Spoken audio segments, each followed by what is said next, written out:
ছোট এলাচ দিলাম, একটু লবঙ্গ দিলাম, একটু শুকনো লঙ্কা দিলাম 4টে।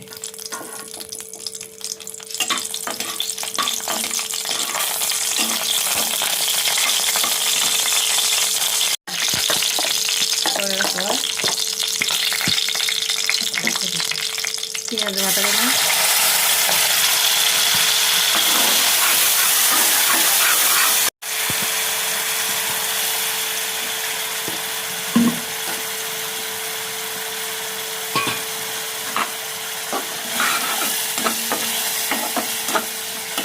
দই কাতলা সবাই খেয়েছেন অনেক রকম করে,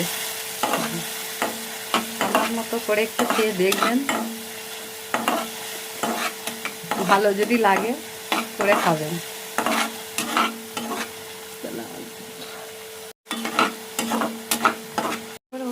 পেঁয়াজটা ভাজা ভাজা হয়ে এলে তার থেকে তেল ছাড়লে তারপরে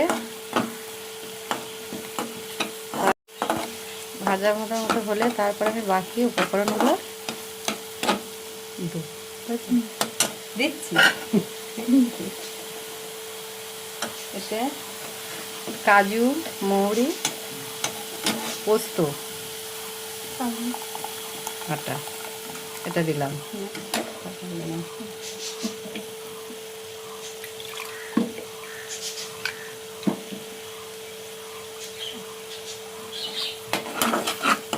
মিক্সিটা ধুয়ে একটু জলটাও দিয়ে দিলাম।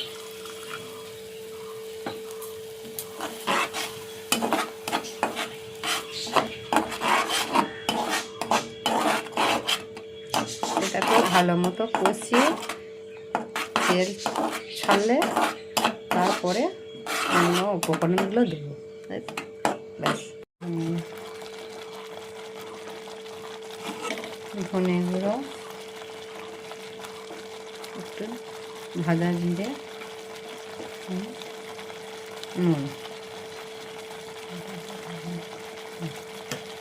দিয়ে আবার ভালো মতো কষানো।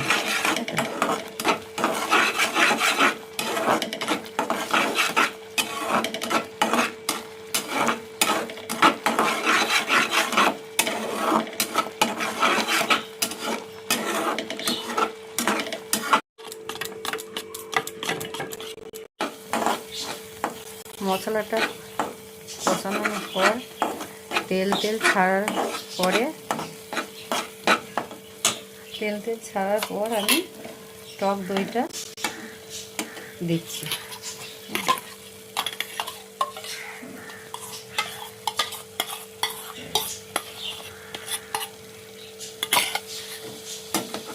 সঙ্গে সঙ্গে এটাকে একটু নাড়াতে হবে, দইটা বসে যেতে পারে। বাকি ধোয়া জলটা আমি দিচ্ছি এতে।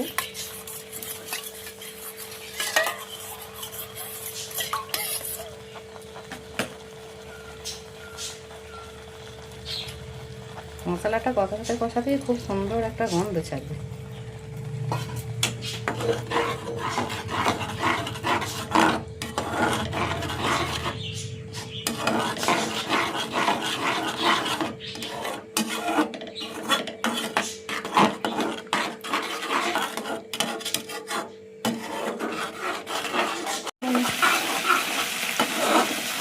মশলাটা ভালো করে আমার কষানো হয়ে গেছে, দেখতেই পাচ্ছেন কত সুন্দর ফুট উঠছে।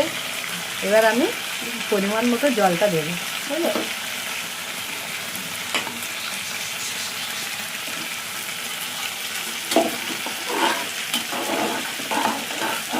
যে আপনার যেমন মানুষ থাকবেন তেমন মতো একটু ঝোলটা করার মতো জলটা দিলাম। দুজন থাকলে একটু দিতাম, 4 জন আছে আর একটু দিলাম।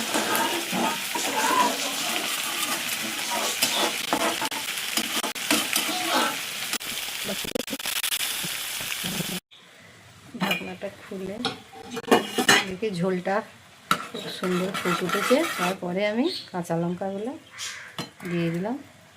এর মধ্যে ভেজে রাখা কাতলা মাছের পিসগুলো দিয়ে দিচ্ছি। মাছ ভাজা তো সবাই জানে, ওটা আর কিছু দেখানোর নেই। এবার এটা আমি ভালো মতো ফুটে গেলে নামিয়ে নেব। তাহলেই আমার ওই কাতলা রেসিপি। একটু ধনেপাতা ছড়িয়ে দিলাম।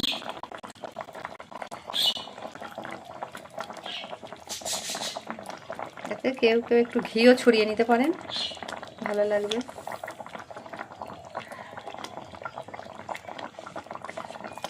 আমি শুধু ধনেপাতাই দিলাম। ছড়িয়ে রাখ।